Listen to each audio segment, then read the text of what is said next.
go out and use your camera. So I talked about the conceptual stuff. I talked a little bit more about the pragmatic stuff, where to set your camera, how to set it, all that kind of stuff. For this first image, I just want you to set your camera to JPEG. Now, what do I mean by that? Well, when you go to the menu on the back here, I am going to go over here.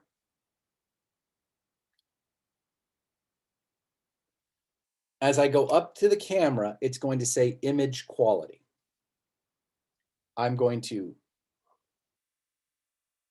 move over here, go down to the image quality.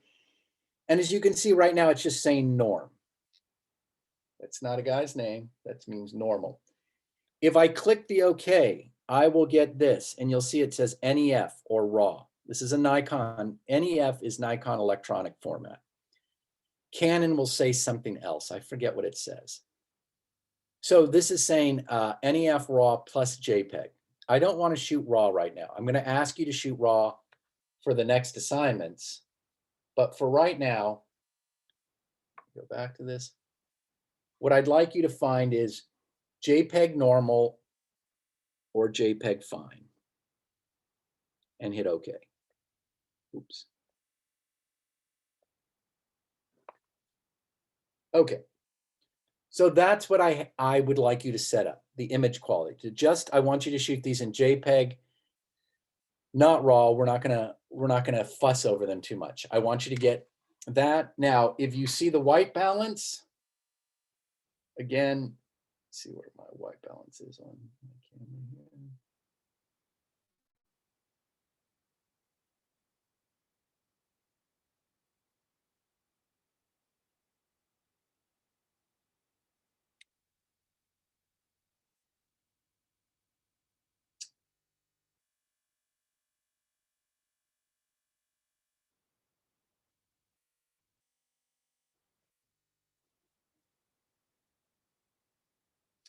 You'll also see on here, it says ISO. So I want you to set the camera either at auto or,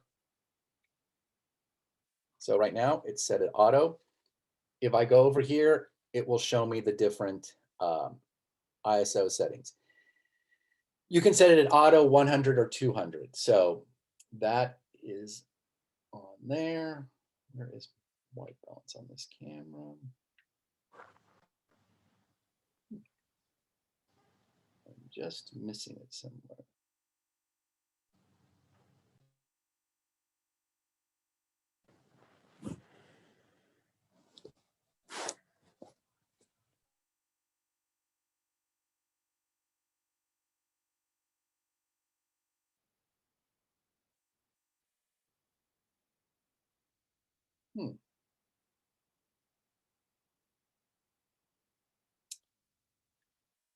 It should have a white balance. I'm obviously just going through it. You'll find it in your menu somewhere. My camera that I use all the time, and most professional cameras will have a oh,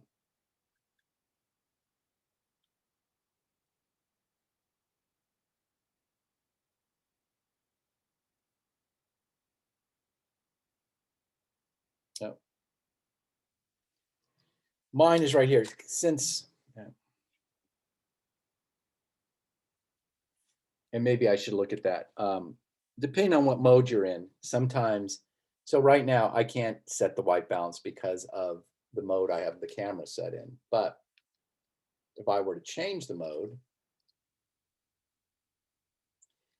now the white balance becomes available to me. And that's the one you're going to want to find, is the one that says white balance. Set that at auto for right now. We're going to talk about white balance later. Now, for this assignment, you're going to see there's two parts to it. I want you to shoot shallow depth of field and greater depth of field. I'd like you to choose one thing and shoot it. I'm going to talk about what that thing is in a second. But when we shoot shallow depth of field, what it's asking you to do is zoom out. So in the case of this lens here, this one has numbers on this barrel here. And you can see how this camera, the barrel moves in and out, okay? I want to extend the barrel all the way. In this case, it's 140. This lens goes from 18 to 140. Okay. If you have a more standard camera like this one here, this one's going to have 18 to 55. And you can see it doesn't really change that much, but put it on the 55. If you have,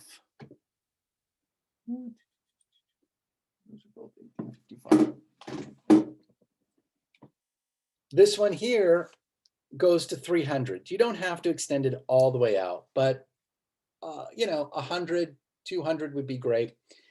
Because what shallow depth of field, you want to extend your lens and you want to get close to something.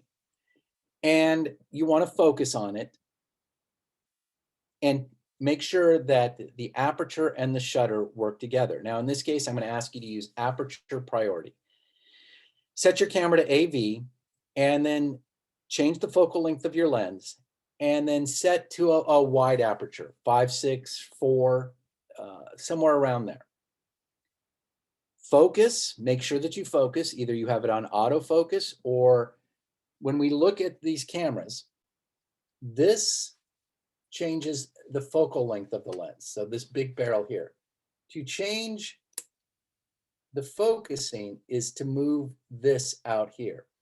Now, on this camera here, if you have an A or an M, A is automatic. So as I move this, it's auto-focusing.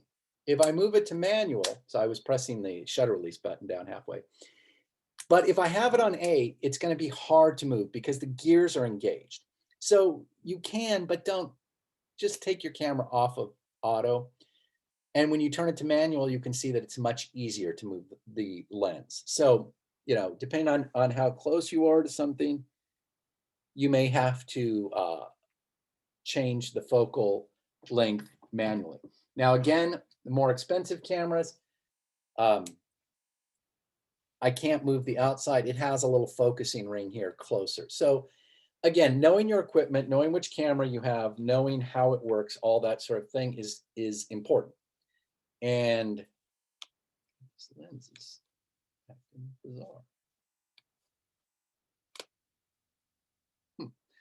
Okay, so now what you're going to do is shoot a shallow depth of field. What is shallow depth of field? I'm going to show you some examples here. So let me go back to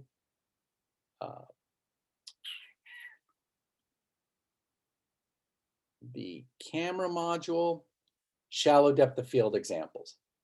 Now, I don't think these are all great photographs, but they are good examples of what shallow depth of field is.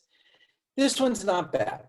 So here you have a person standing here. I'm going to talk about some aesthetic decisions to consider as well here in a second. But you're focused on his leg. He's standing here on the street. Right here, the shoes, his pants, he's pretty much in focus.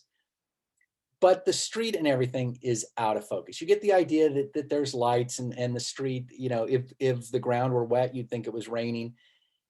But, a good use of shallow depth of field. It draws your attention here to his jeans, and it gives you the idea of being in the city without really being there. I hate this photograph, but it's a good example of shallow depth of field. So in this one, here the focus is on the egg, and he's in a little shot glass and he seems to be screaming. Now, that's the focal point. That's where you go. You do see that there's a guy back here in a knit cap with a gun pointed at him. You can't really see him, so he doesn't become the focal point, but you still get the idea of him. He is pointing a gun at the egg and the egg is scared. Okay. This is macro photo. Don't really worry about this one. This is nice use of shallow depth of field here. To draw your attention to this person here, I wish, there was something more interesting happening, which is why you're drawing your attention. I mean, it's kind of an interesting pose, but you get the idea that it's the subway, you get the idea of other people around. I really like this photograph here, the way it was shot, because, here's your focus here on his hands. And not only do you get to see the hands, the tattoos, I still don't know what this tattoo says. Can anybody read that? If you could just tell me what it says. I thought it said damn easy, but I could be wrong. I don't know.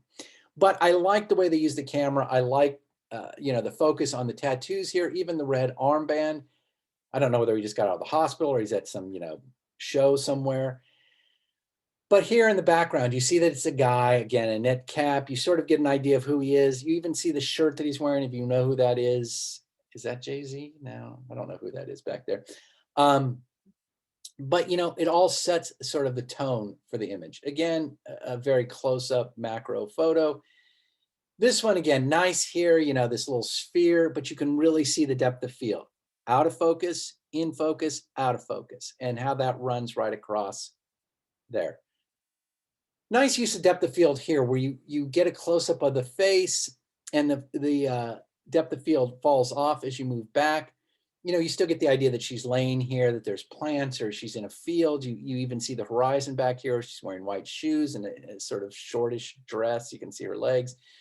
So it gives you some information. Same thing with this, really nice use of depth of field. And this one, you know, the focal point becomes him because we like to look at faces. He's sharp. The lines here, we're going to talk about some aesthetic decisions here in a second, but, you know, using the perspective to draw your eye to him, it comes down, you know, to his hand, the sort of flare of the jacket, down to the shoes, and then back up. Really nice, you know, as a fashion image goes, really well done. As an art image, you know, you'd hope for something, some payoff here for staring at him. Again, great use of shallow depth of field, but really a goofy ass photograph. But those are things to consider with shallow depth of field. Now, in that assignment, again, if you want to go to the assignment, depth of field assignment right here. The second part is shoot a greater depth of field. So just the opposite. So instead of using a large aperture, I want you to use a smaller aperture. I want you to open your lens up. So if you were at 55, I want you to take it now to 18, a more wide angle look. And again, set your aperture to f11 or f16. So you're going to get a greater depth of field. I'd like you to try to shoot the same object or whatever it is that you set up to photograph and, you know, see what it looks like both with a shallow depth of field and at a greater depth of field. So you're going to do this 2 or 3 times. You're going to have, and this is a minimum. I prefer that you shoot it more, that you change your angle, that you really use your camera to investigate whatever it is you're photographing. And then for the assignment, you're going to turn in 2 contact sheets. What are contact sheets? Don't worry about that right now. I'm going to show that to you next week when this assignment is due. I'll show you how to take your images and put them into a contact sheet form and save them and upload them. So we'll talk about that part next week. But this is the assignment. This is what I'd like you to spend the rest of this week and this weekend on and into next week. So now you'll notice I haven't told you what to take a photograph of. I haven't said, oh, go out and shoot this thing. That's going to be up to you. And this is probably going to be, this is a technical assignment, right? So I've asked you to pay attention to these things on the camera.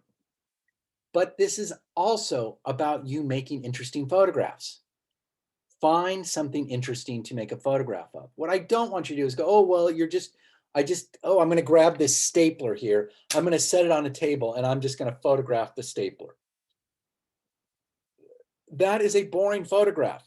The thing I'm going to be yelling about this whole time is do not make boring photographs. If you do make boring photographs, and you will, don't show them. Don't show them to me or other people. Why would anybody want to look at a boring photograph? Every photograph you choose to put out and to show people should have some interest. If to nobody else, at least yourself. When I say, why did you shoot that? You should have a reason for why you shot that. It shouldn't just be, well, I had to get the assignment done. If you're doing things just to get the assignment done, stop it. Make interesting photographs. All right, I'm on my soapbox. You're going to hear me yelling a lot about that here coming up. So